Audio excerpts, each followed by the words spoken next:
होता है, अक्सर सुनने में भी आया है, लेकिन हैदराबाद के हरिप्रसाद को सच बोलने की सजा मिली है। हरिप्रसाद ने इलेक्ट्रॉनिक वोटिंग मशीन में कमी का जब खुलासा किया, दुनिया के सामने इस सच को लाया, तो पुलिस ने उसे ही गिरफ्तार कर लिया।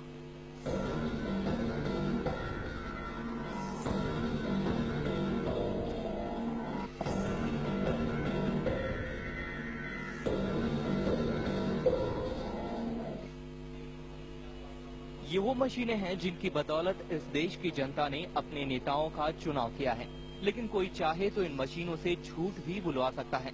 इलेक्ट्रॉनिक वोटिंग मशीन यानी ईवीएम के साथ छेड़छाड़ करना मुमकिन है, ऐसे आरोप तो कई बार कई लोगों ने लगाए, लेकिन जब हैदराबाद के एक शख्स हरिप्रसाद ने इसे टीवी कैमरे के सामने साबित करके दिखा दिया, तो पुलिस ने उसे गिरफ्तार कर लिया।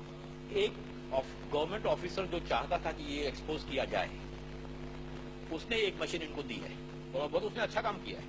अगर ऐसे कोई नहीं आएगा तो पता कैसे चलेगा? अगर सब गवर्नमेंट ऑफिसर गवर्नमेंट को सपोर्ट करेंगे, नहीं ये पता नहीं चलना चाहिए किसको, तो कैसे चलेगा? हरिप्रसाद पर आरोप लगाया गया है कि उसने इलेक्ट्रॉनिक वोटिंग मशीन की चोरी की है, लेकिन चोरी तो काफी पहले ही हो चुकी थी। हरिप्रसाद की गिरफ्तारी तब हुई जब उसने इन इलेक्ट्रॉनिक मशीन के साथ की जा सकने वाली छेड़छाड़ का भंडाफोड़ किया। मैं दावे से के साथ कहता हूँ 100% ये होगा। सभी इलेक्शन मशीन में तो नहीं करेंगे, पर कुछ इलेक्शन मशीन में करेंगे, तो उसमें से क्या होता है, काफी हजारों वोट एक पर्टिकुलर कैंडिडेट को जा सकते हैं। ये सच बोलने की सजा है जो हरिप्रसाद को गिरफ्तार कर लिया गया है, लेकिन जिस सच का खुलासा हरिप्रसाद ने किया है, वो सच अभी तक सरकार को दिखाई नहीं दे रहा, या यूं कहें वो इसे देखना ही नहीं चाहती। विशाल सिंह के साथ न्यूज डेस्क TV9।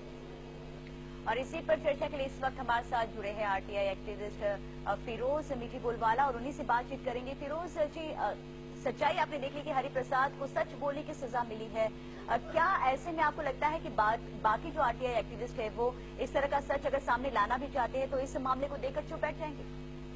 बात सिर्फ आरटीआई एक्टिविस्टों की नहीं, मैं वैसे आरटीआई एक्टिविस्ट हूँ नहीं, मैं बेसिकली पॉलिटिकल सोशल मूवमेंट से जुड़ा हुआ हूँ। सवाल हमारे पूरे डेमोक्रेटिक सिस्टम का है, हमारे पूरे राजनीतिक व्यवस्था है कि अगर इलेक्शन जिस प्रकार से अंडरमाइन हो जाएंगे तो हमारी पूरी लोकतंत्र की बुनियाद आज हिलती हुई दिख रही है।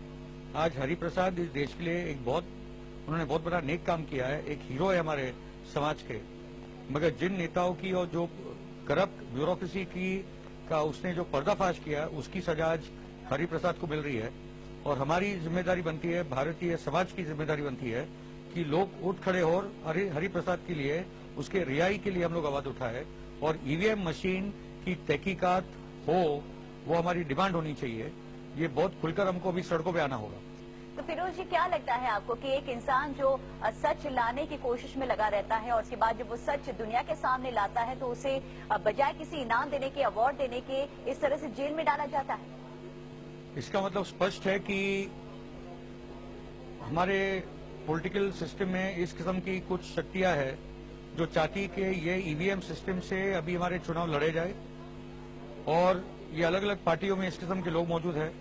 मगर सबसे बड़ा खतरा है कि अगर कांग्रेस और बीजेपी के नेता आज अगर जो सबसे तो बड़ी पार्टी अगर वो चुप बैठे हैं तो कहीं ना कहीं उनके लीडर इसमें शामिल है, और उसके साथ कि सीबीआई के माध्यम से जो बाकी के जो लीडरों को करप्शन के केस में फांस कर उनको जो चुप बिठाया जा रहा है, तो इतने बड़े केस पे जब इस देश के राजनीतिक लीडर चुप है तो ये बहुत खतरनाक निशानी है हमारे पूरे लोकतंत्र के लिए।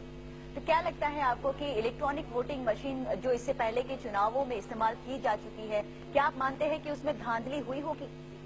अभी तो वैसे लग रहा है, अगर वो नहीं होता तो हरिप्रसाद आज जेल में नहीं होते। और हमारा डिमांड पहले से रहा है कि along with electronic voting machine एक पेपर वोटिंग भी होनी चाहिए, ताकि जहां भी ऐसा लगे कि एक कंटेस्टेड